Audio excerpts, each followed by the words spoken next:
Phone से। अच्छा अपना सवाल पूछो एक बार, दोबारा दोबारा सवाल पूछो। सर आपने पहले मेंशन किया था कि कंपार्टमेंट का एग्जाम नॉर्मल एग्जाम जो वैसे सीबीएसई कंडक्ट करते हैं सर टफ आता है, तो सर टफ इन विच वे कि न्यूमेरिकल्स टफ आते हैं कि थ्योरी टफ आती है, किस पे हमें फोकस ज्यादा करना है? सच बताऊं बिल्कुल? Yes sir. सारे बच्चे बोलो, सच बताऊं बिल्कुल? Yes sir. जी सर। कंपार्टमेंट का पेपर टफ आता नहीं है, फील होता है। ये बात मैं बार बार बोल रहा हूँ अपनी हर वीडियो में। और इसके 3 रीजन बताता हूँ मैं हमेशा। नंबर 1 रीजन, आप जब पेपर देने जाओगे तो आपके वो दोस्त आपके साथ नहीं होंगे जो पिछले पेपर में जाते थे, जिससे आपको एक साइकोलॉजिकल ब्रेकडाउन फील होगा अपने ब्रेन में, और आपको लगेगा कि हम तो पीछे रह गए, हमारे दोस्त आगे चले गए, जो कि सच भी है। नंबर 2, इस बार एग्जाम हॉल में कम बच्चे दिखेंगे आपको। पिछली बार भीड़ दिखती थी, सेंटर के बाहर भी, सेंटर के अंदर भी, और सारे दोस्त मिलते थे आपके, टीचर वहीं खड़े होते थे, आपको बहुत ज़्यादा सपोर्ट भी करते थे सर। इस बार ना कोई सपोर्ट करेगा आपको ज़्यादा, आपको लगेगा बस आप अकेले जा रहे हो, और पूरे रूम में बच्चे बैठे होंगे अलग अलग स्कूल के, क्योंकि देखो आपके स्कूल के सारे बच्चों की तो कंपार्टमेंट आई नहीं है। बोलो yes sir. Yes sir. Yes sir. तो आप जाओगे, आपको याद आएगी मेरा दोस्त मेरे साथ आता था, हम हाथ मिलाते थे, हम साथ में घूमते थे, एग्ज़ाम के बाद थोड़ी मस्ती करते थे। अब जब आप वहाँ से निकलोगे एग्ज़ाम दे के, तब भी आपको बहुत इमोशनल फील होगा। एग्ज़ाम के अंदर जाते बहुत अकेलापन फील होगा। नंबर 3 सबसे खतरनाक पॉइंट है, कहो तो बता दूं, नहीं तो नहीं बताऊंगा, पर आप इस पॉइंट को सुनने के बाद थोड़ा सा डर जाओगे। सर बता दीजिए। बता दूं? इससे बड़ा क्या डर होगा? बता दीजिए सर। हाँ ये बात तो सही है, आप बहुत बड़ा डर झेल चुके हो, ये बात मैं मानता हूँ, बट क्या बता दूं क्या? यस बता दीजिए सर। Yes sir. वंशिका बता दूं बेटा? Yes sir. समृद्धि बता दूं? बोल के बोलो। Yes sir. तो भाई असली बात ये है कि जब तुम्हारी कॉपी चेक होती है तो टीचर्स को पता होता है कि आप कंपार्टमेंट वाले बच्चे हो, क्योंकि मेन एग्जाम तो हो चुका है अब। तो उनको पता है कि कंपार्टमेंट वाले कॉपी हैं। और ये बात बोलने पे अगर मतलब कोई टीचर की हिम्मत नहीं बोलने की बात, पर मैं बोल रहा हूँ। तो जब आपकी कॉपी चेक होने के सामने दिखेगी, जैसे मान लो ये अखबार है, ये अखबार है और ये कॉपी मैंने खोली, तो जब मैं मेन एग्जाम की कॉपी चेक कर रहा था OSM अभी जब हुई थी, तो मुझे पता था कि मिक्स बच्चे हैं, मतलब मुझे नहीं पता था कंपार्टमेंट क्या होता है। मैं तो एक कॉपी चेक कर रहा था, CBSE के एग्जाम में कॉपी चेक कर रहा हूँ। तो वहां पर मैं एक बिल्कुल फ्रेश दिमाग से कॉपी चेक कर रहा था। अभी जब कॉपी खुलेगी, ये खुली कॉपी, तो मेरे दिमाग में एकदम आएगा कंपार्टमेंट वाला बच्चा है, यानी कि बच्चा फेल हुआ है। किसी किसी की 2-2 में कंपार्टमेंट है, 3-3 में है RT।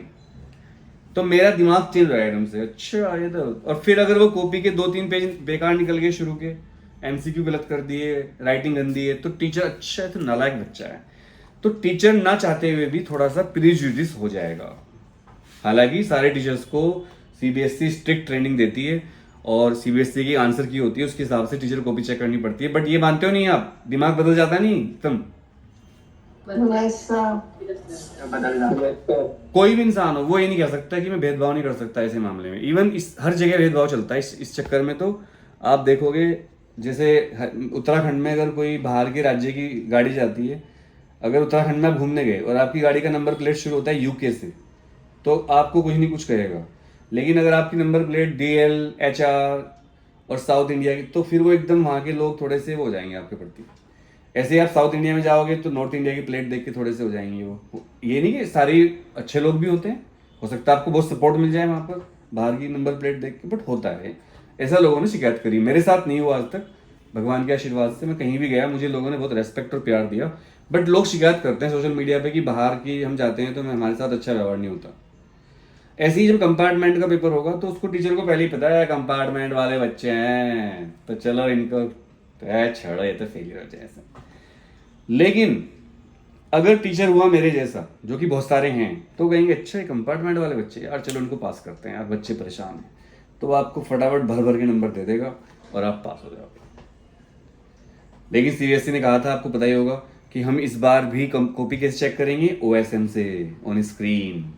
On screen copy checking में टीचर थोड़ा सा मजबूर हो जाता है।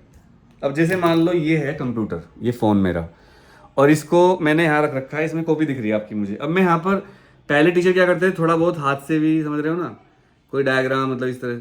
तो अब क्या करूँ मैं बताओ, कोई ऑप्शन ही नहीं है मेरे पास। अब मेरे पास ये है तो मैं जो नंबर हो गए वही दे पाऊंगा बस। तो यहाँ पर ये सारे फैक्टर मिलकर आपको पेपर को हार्ड फील करवाते हैं, हार्ड होता नहीं है। अब लास्ट ईयर मेरी एक स्टूडेंट ने, जो कि टॉपर लड़की है और एक दिल्ली एनसीआर के टॉप स्कूल की टॉपर है, उसका फिजिक्स में नंबर थोड़े से कम आ गए। मतलब कम का मतलब ये नहीं कम आए हैं, वो भी 80s में थे, बट सारे सब्जेक्ट में 90s में थे, उसमें 80s में रह गए। तो उसकी मम्मी ने मुझसे पूछा सर हम क्या करें। मैंने कहा आप इसको इंप्रूवमेंट दिलवाओ।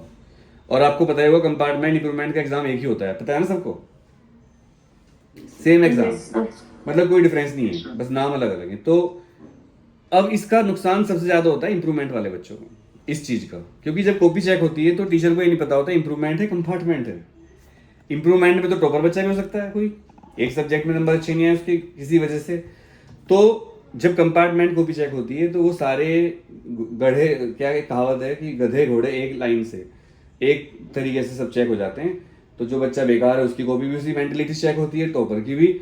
और टॉपर बच्चे भी इस एग्जाम में अपने मार्क्स ज्यादा नहीं बढ़ा पाते। इंप्रूवमेंट का रिकॉर्ड है कि जो इंप्रूवमेंट देता है टॉपर भी उसके नंबर 3-4 ही बढ़ते हैं, बस मैक्सिमम 5 नंबर बढ़ जाते हैं, क्योंकि उसकी कॉपी कंपार्टमेंट के हिसाब चेक होती है। लेकिन हाँ, जो टीचर स्मार्ट होते हैं, जो एक्सपीरियंस टीचर हैं, जो बच्चों को प्यार करते हैं, वो समझ जाते हैं राइटिंग से ही कि बच्चा अच्छा है और ये इंप्रूवमेंट देने आया हुआ।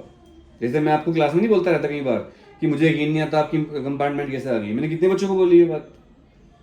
अब ना तो आप मेरे पास रहते हैं यहाँ, ना मैं आप मुझसे फिजिकली मिल सकते कभी लाइफ में, हमें नहीं पता मिलेंगे नहीं, फिर भी मैं आपकी इतनी तारीफ क्यों करता हूँ, क्योंकि आप अच्छे बच्चे हो। मैंने फलिया को कई बार बोला, आयुषी को बोला मैंने कि ये बच्चों की कंपार्टमेंट कैसे आ सकती है, मुझे खुद यकीन नहीं होता। ऐसे ही मैथ्स में कई बच्चे हैं, फिजिक्स में ऐसे ही बच्चे, पता नहीं कैसी कॉपी चेक हुई है कि अच्छे अच्छे बच्चों की भी हो गई। तो बताओ आप सेटिस्फाइड हो गए मेरी बात से जो मैंने कही है? Yes sir. Yes sir. कैसा लगा मेरा आंसर? इतना डिटेल कोई नहीं बताएगा आपको चीजें अंदर की। वैसे मैंने रिकॉर्ड किया है, इसको मैं डालूंगा वीडियो में तो आप देख सकते हो। अभी आपकी शक्ल नहीं ली इसमें हमने, मतलब आप बता दो लास्ट मिनट रिवीजन कैसे करें, अब आपने थोड़ा डरा ही दिया है। तो मैंने डराया नहीं है, आई एम सॉरी। मैंने डराया फलिया? नहीं सर ठीक है। मैंने डराया नहीं सर वो बेटा। टीचर अगर इस माइंडसेट से चेक करेगा तो सर हमें भी थोड़ा स्मार्ट प्ले करना पड़ेगा ना। हाँ, ये आपकी अच्छी बात लगी। देखो, जब आपको पता है कि आपकी कॉपी कंपार्टमेंट माइंडसेट से चेक होने वाली है, तो आप अपनी तैयारी को धार दो, स्मार्ट तैयारी करो। जो आप बोल रही हो बहुत अच्छा लगा मुझे। तो आप थोड़ा इस हफ्ते, एक हफ्ता, अब आप सोचो मैं खुद कितना सीरियस हो रहा हूँ आपके लिए।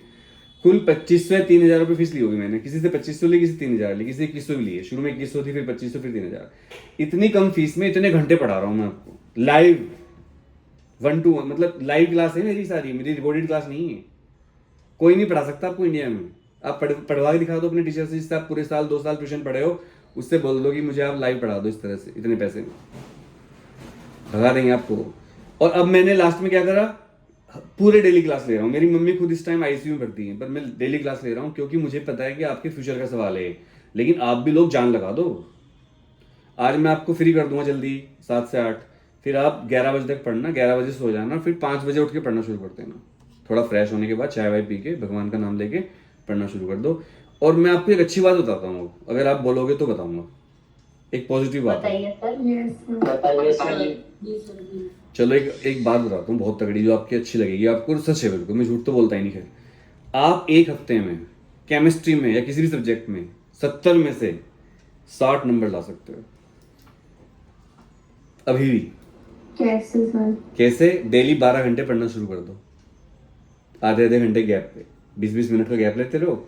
अब 12 घंटे कैसे पढ़ोगे? 6 घंटे नींद के ले लो, 7 घंटे चलो, 7 घंटे नींद के ले लो, 4 घंटे एक्स्ट्रा काम के ले लो, 7 और 4 11, आपके पास बचे 13 घंटे। 1 घंटा फालतू का ले लो, रील्स वील्स देख लो, मोबाइल चला लो, कुछ भी कर लो। 12 घंटे आप पढ़ लो। कितने दिन? 7 दिन बस। याद रखना, सैटरडे तक क्लास होगी मेरी, संडे मंडे नहीं पढ़ाऊंगा मैं। संडे मंडे आप रामबाण गैस पेपर करोगे, और रामबाण गैस पेपर बुक कर लो जरूर, बाद में पछताओगे आप फिर। कितने बच्चे पढ़ेंगे? लास्ट डेट कब है?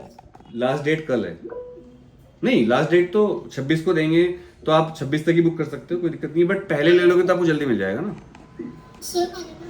हाँ, क्योंकि वो मेरे पापा भी आउट ऑफ टाउन है ना, तो बाद में करेंगे। It is only for 400 rupees, जो कि आपके घर में 400 रुपये बहुत ही छोटा अमाउंट है। जिसको अगर हम अभी कुछ बर्गर खाने चले जाएं या वो पिज्ज़ा तो 400 रुपये खर्च हो जाएंगे आपके। हाँ स्मृति कुछ कह रही हो आप समृद्धि?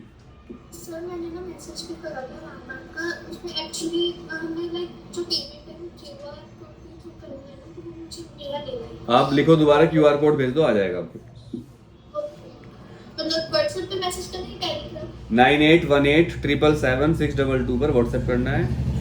ये नंबर हमारा चालू हो गया भगवान के आशीर्वाद से। 9818777622 व्हाट्सएप शुरू हो गया।